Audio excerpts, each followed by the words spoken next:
Yanlışlarım dilimde, bunu yalta da başımda. Şuna yakın yüreğimde, dostum olsa başında.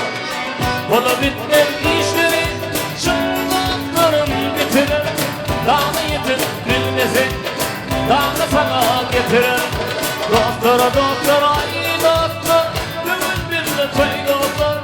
İşlerine gel biri, bugün bir de toy doktor. Doktora doktor ay doktor, bugün bir de toy doktor. İşlerine gel biri, bugün bir de toy doktor. Böyle dekler dekşer, yanlışını bakışla. İyiler seni yükselir. Övülecek nalışlar deyip Kerim Hanlı dostuma veriliyor. Hakkı oturdum yanılmam, günde görüp dursamam. Ahır vurunda vurla, evli kadın vursamam. Sana vursa teninde, bir sırlarla şakadan. Taşlamaz kıyım günümde, sen kapıyla tanılar.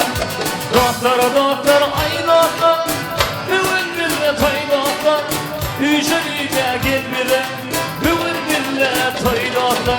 Doktor doktor ay doktor, bugün bir de toy doktor.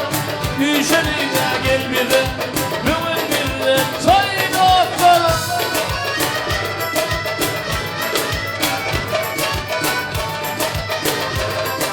Dostlaştın mı denk çekiş? Bununla her kim vay olma. Kaşınla da şun olsa, sarım iğne paylanmalı. Tamamıyla bana yeter ama almalıysa, yeni başka bir yerim, şunluklarım kel olsa. Tamamıyla bana yeter ama almalıysa, yeni başka bir yerim.